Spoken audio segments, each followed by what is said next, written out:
Il est aisé de se lier d'amitié dans les temps prospères, mais dans l'adversité, c'est là que la véritable difficulté réside. Souvenez-vous que vous jouez un rôle, tel un acteur sur la scène, avec le texte que l'auteur vous a confié.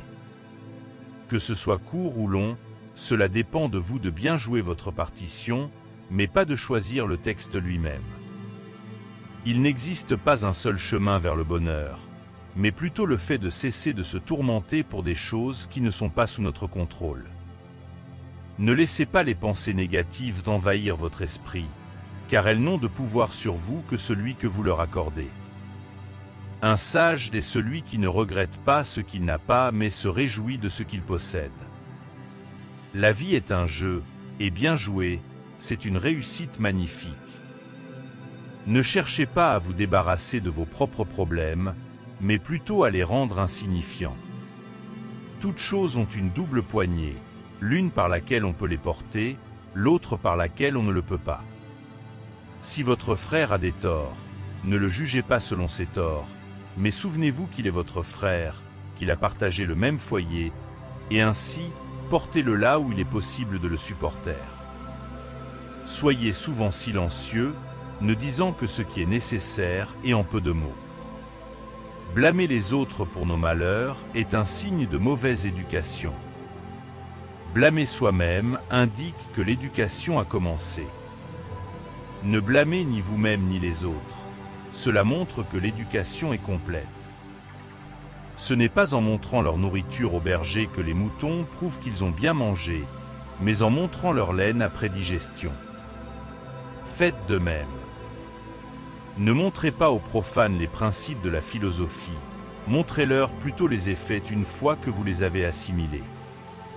Avant de céder à un plaisir, méfiez-vous de l'illusion en vous représentant le poids du regret qui suivra, contrebalancé par la fugacité de ce plaisir.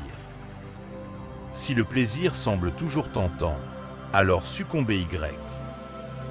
On peut tout nous enlever, sauf une chose, la dernière de nos libertés, celle de choisir notre attitude face à toute situation. N'attendez pas que les événements se déroulent selon vos désirs, mais décidez de désirer ce qui arrive, et vous serez heureux. Il ne dépend pas de vous d'être riche, mais il dépend de vous d'être heureux. Je me regarde sans peur, sachant que toute naissance est vouée à la mort. Je suis une partie du tout, comme une heure est une partie de la journée. Ni les victoires aux Jeux Olympiques, ni celles remportées sur les champs de bataille ne rendent l'homme heureux. Les seules qui le rendent heureux sont celles remportées sur soi-même. Les tentations et les épreuves sont des combats. Vous pouvez être vaincu une fois, 2 fois, plusieurs fois, mais continuez à combattre. Si vous êtes finalement vainqueur, vous serez heureux toute votre vie, comme celui qui a toujours triomphé. Lorsque vous refermez la porte de votre chambre et éteignez la lumière, assurez-vous de ne jamais prétendre être seul, car Dieu est avec vous. Souvenez-vous que si vous restez fidèle à vos principes, ceux qui se moquaient de vous vous admireront plus tard. Mais si vous êtes vaincu par leurs paroles, vous vous ridiculiserez doublement. L'essence de la philosophie est que l'homme devrait vivre de manière à ce que son bonheur dépende aussi peu que possible de facteurs externes. Il n'y a que 2 présages, car quelle que soit la situation, il dépend de nous d'en tirer le meilleur. Ne sais-tu pas que la source de toutes les misères de l'homme n'est pas la mort, mais la peur de la mort? Ose être toi-même, même si cela ne correspond pas à ce qui est habituellement attendu. Si quelqu'un livrait votre corps à un étranger, vous seriez indigné. Alors pourquoi livrez-vous votre âme à quiconque croise votre chemin, pour qu'il la trouble et la perturbe?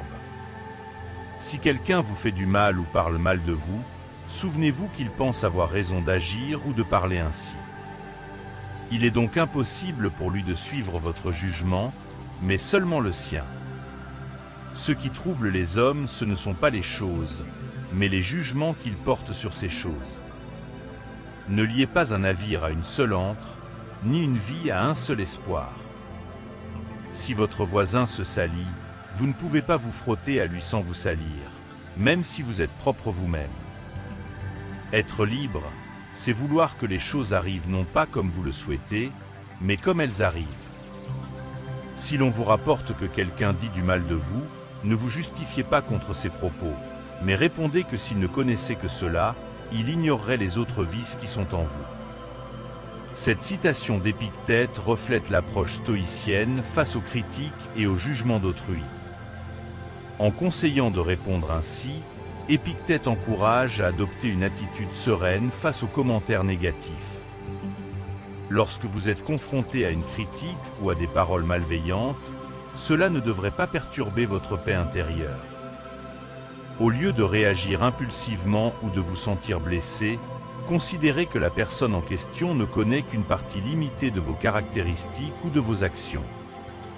En d'autres termes, Épictète encourage à ne pas accorder trop d'importance aux jugements extérieurs, à rester centré sur une évaluation honnête de soi-même, et à reconnaître que les autres peuvent ne voir qu'une partie de la réalité. Cette approche vise à préserver votre paix intérieure malgré les opinions externes, en mettant l'accent sur la sagesse et la maîtrise de soi. Poursuivons avec la dernière citation de notre sélection. Personne ne peut vous nuire à moins que vous n'y consentiez. Le mal ne vient que lorsque vous jugez qu'on vous fait du mal. Il s'agit là d'une leçon profonde de sagesse fournie par Épictète. Elle souligne la puissance de notre propre interprétation et de notre réaction face aux actions des autres. En comprenant que personne ne peut réellement nous nuire à moins que nous l'acceptions, nous réalisons que la clé de notre bien-être émotionnel réside en grande partie en nous-mêmes. En effet, il y aura des moments dans votre vie où vous devrez faire face à des ennemis cherchant à vous provoquer ou à vous faire du mal. Le plus souvent, vous aurez tendance à réagir à leurs actions, leur donnant ainsi le privilège de vous voir affecté par ce qu'ils vous ont fait. En changeant de perspective, selon la recommandation d'Épictète, vous prenez la décision de vous rendre insensible aux provocations et d'être émotionnellement indisponible. Cette approche épuisera votre ennemi, car il n'y a rien de plus humiliant et de plus frustrant pour une personne que de chercher à nuire à autrui et de constater que cette personne l'ignore complètement. Comme vous l'aurez compris à travers les autres citations de cette sélection, Épictète insiste sur la maîtrise de soi comme une valeur essentielle conduisant au bonheur. Selon lui, la capacité à réguler nos réactions émotionnelles face aux circonstances extérieures est une clé essentielle pour atteindre la sérénité intérieure. Il nous rappelle que bien que nous ne puissions pas toujours contrôler ce qui se passe autour de nous, nous avons le pouvoir de choisir notre réponse à ces événements.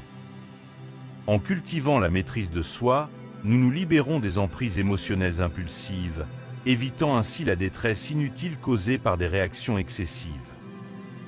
Cette philosophie stoïcienne met l'accent sur l'importance de la réflexion, du discernement et de la compréhension de ce qui est en notre pouvoir. En refusant de nous laisser emporter par des émotions destructrices, nous trouvons un chemin vers une vie plus équilibrée et épanouissante.